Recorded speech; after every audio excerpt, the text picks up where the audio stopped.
السلام علیکم. وعلیکم السلام. استاد څنګه؟ هغه څنګه یې؟ خیر دی. حالات ښه دي؟ الحمدلله. نو خبره باندې دعاګانې دي. دا چېرته روانې؟ دا پمپ ته ځي. پمپ داسې دي څه کې باندې؟ دې پمپ کې دا چاولې دا ختمې شولې. دا ګاډۍ دغه لږ ودرومه. چاول خرڅوې؟ نو به ځم ته کور ته بیا. زه پېښور ته روان یم، لارې معلومات مې نه کول. ښه دي. راته وایي سیده ځه نه، دومره ډېر مزل مې وکړو پېښور ونیس، ما یې لار خو مې نه غلطه کړې. نه استاد لار صحیح ده. مخکې ګلبېله ده، ګلبېله بس ناګمان نه صحیح ده. ناګمان ته جوړ شي داسې په دغه لاس باندې تاوېږي، بس داسې به تاو شي. بیا به سیده ځم. بس بیا به سیده ځې، داسې ډېرې شم قدر تلله او داسې پېښور ته تلله. ښه تاسو رقم دی؟ موږ چارسي یو شي. ښه چارسي یو. ښه اوس چای مې درک لګي که نه؟ که نه خو ګرمي ده، شربت درک لګي. شربت ولې نه؟ ولې نه؟ زه دې که نه په زما شربت واجده شته چې شربت ولا خو په دغه لاس باندې په دغه لاس باندې شربت لکه اوس نږدې نشته. دې ګلبېله کې د دغه مل له ګوړې که نه په دغه لاس باندې شربت ولا دوه درې ناستي. نه هغه خو به لرې، خو بیا زه خپلې پیسې ورکوم که نه.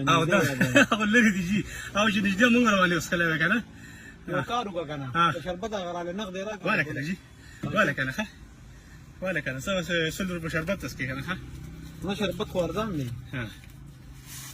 نه شربت ارزان نه دی، په 50 روپۍ دی که په 100 دی. ماړه بس دغه بس دغه ته شربت وکړو 50 که په 100 دی.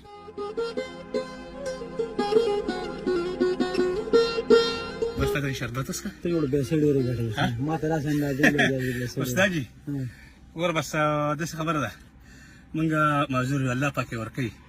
زموږ چې خدمت کوو مونږ له الله راکوي، تعالی ستا قسمت یې به تعالی الله درکوي. صحیح ده؟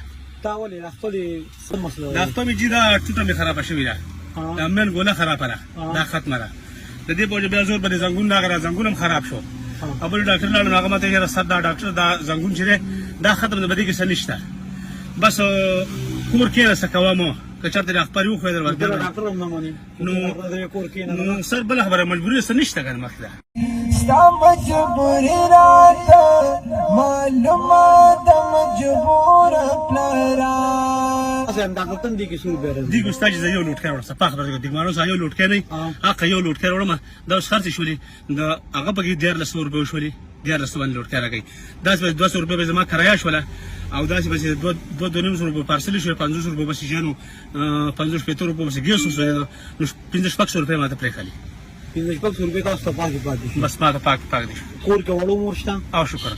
لکه دا غیله ده په دې دومره بیمارۍ کې روتې غیله لکه څنګه؟ عایشه بس خو زما په خیال باندې کاکا طالب وکړو چې کور کې د ښه بېغمه ډډه والې وه، ځکه چې ستاسو کم عمر دی که نه، نو که روغ مې په کار دی چې کور کې وي. بلکل استاد جي، رنځورې بیمارې. بلکل دا وخت زما جومات دی بېشکه چې دا پاتې زما څونه زندګي ده که نه، چې دا ما الله له ورکړی او جومات کې ناست وي او ذکر اذکار او تبلیغ. خو بس استاد ما خو تا ته خپله مجبوري چې لکه نه شي کور کې خرچې هم ګډې وډې دي، نه شي حقیقت دی. 1500 روپۍ تا ته پاتې کېږي. مطلب ته چې 10 ورځې کار وکړې 15,000 روپۍ 15,000 روپۍ شو، 15,000 روپۍ ته پاتې کېږي. اوس زه د مخامخ ناست یم، زه خو روان یم پېښور ته، خو بس داسې وکړو چې الله پاک تاسو ته ودرولم نو الله پاک زه درولېږلم.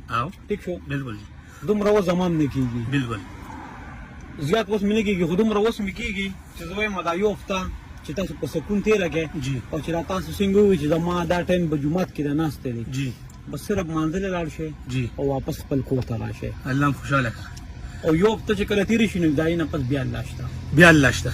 صحیح ده؟ الله شته. خو دغه یو هفته به داسې تېرېږي چې 15,000 روپۍ تاسو ته پاتې کېږي، 15,000 روپۍ پاتې یو هفته کې به الله پاک 100,000 روپۍ درکوي. الله پاک هم دا په هغه ځای کې په کار راوله چې کوم ځای کې هغه توره تیاري او هغه اړخ هم لګي، او نور د یو الله سم سړی کار دی، نور د بل چا هېڅ چا سم سړی کار دی، هغه ځای کې هم د الله په کار راوله. صحیح ده؟ اوس چې لاړ شي چې دغه ودرې ګاډۍ ودروه کور ته به لاړ شي، د وړو مور ته به ووایې انشاءالله وایي بس دومره مزدوري مې وکړه، یو هفته به نه وځم. نو هغه به راته وایي چې دغه دا تا دومره مزدوري وکړه د ما له دې سر وړي، دا خو به راته وایي که نه، چې په کار دی دومره ښه مزدوري کړې ما له خو به دې سر وړي که نه. د بېبې څه خوښوي؟ بلکل خوراک کې څه خوښوي؟ خوراک یې خو به د هغې چرګ نو ډېر زیات نه خوري. بیا به یو کار وکړې، بیا به د دې بچي له طرفه به بېبې له شوز دی، بېبې له به یو چرګ والي. الله دې خوشحاله کړه. صحیح ده؟ او دا شربت نه دی، دا نسکه ما ځکه نه د دې 100 روپو زما نه زیات ضرورت تاسو ته دی، نو بادام ځان سره جیب کې واچوه او ښه په خوشحالۍ به یې بېله چرګ یوسه او ځه او ته چې کوم ځای ته پس چې کله روزي بیا الله شته خزان الله دې بس په هغه توره تیارې کې د هر څه په خرابه ده نور خو دې بله څه شته نه هېڅ هم نشته الله که یې نو بس بچي را تاثیر دې وایه بس الله دې ما خو الله دې په هغه توره تیارې کې چې یو الله یو ته یې تا سره څنګ په څنګ او خوا په خوا ودرېږه مزه اوس په دا ستا په